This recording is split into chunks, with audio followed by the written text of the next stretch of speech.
வணக்கம். நான் கண்டுபிடித்த கண்டுபிடிப்புகளிலே எனக்கு மிகவும் பிடித்த கண்டுபிடிப்பு, போலியோ நோயால் பாதிக்கப்பட்ட ஒரு குழந்தைக்கு குறைந்த எடையில் காலணி செய்து கொடுத்ததுதான். இதுதான் என்னுடைய சிறந்த கண்டுபிடிப்பு, மகிழ்ச்சியான கண்டுபிடிப்பு. மகிழ்ச்சி என்றால் இதுதான் எனக்கு என்று கூறியவர் அப்துல் கலாம். எப்பொழுதும் படித்து கொண்டே இருப்பார். எளிமையான கல்வி, அதாவது தமிழ் வழி கல்வியில் தான் படித்து அறிவியலில் முன்னேறி விஞ்ஞானியாகி இந்திய நாட்டின் குடியரசுத் தலைவராக உயர்ந்து தன்னுடைய வாழ்நாள் முழுக்க அறிவியலுக்கு சேவை செய்ய வேண்டும் என்பதற்காக திருமணம் செய்யாமலே வாழ்ந்தவர். நம்முடைய காமராஜ் அவர்கள் திருமணம் செய்தால் அரசியல் வாழ்க்கை பாதிக்கப்படும் என்று அரசியல் வாழ்க்கைக்காக திருமணம் செய்யாது இருந்ததை போல அறிவியல் முன்னேற்றத்திற்கு தன் வாழ்க்கையை அர்ப்பணித்தவர் அப்துல் கலாம் அவர்கள்.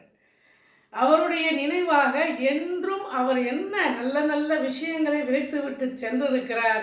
அதை நாம் கையில் எடுத்துக்கொண்டு மரம் நடுவோம், நல்ல நல்ல விஷயங்களை மாணவர்கள் மனதில் புகுத்துவோம்.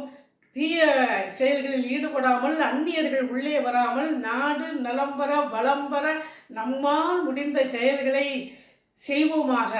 இன்று அவர் நினைவாக இதை நாம் மனதில் ஏற்றுக்கொள்வோமாக என்று கூறி, இந்த வீடியோ பிடித்திருந்தால் லைக் பண்ணுங்கள், ஷேர் பண்ணுங்கள். சந்திப்போம்.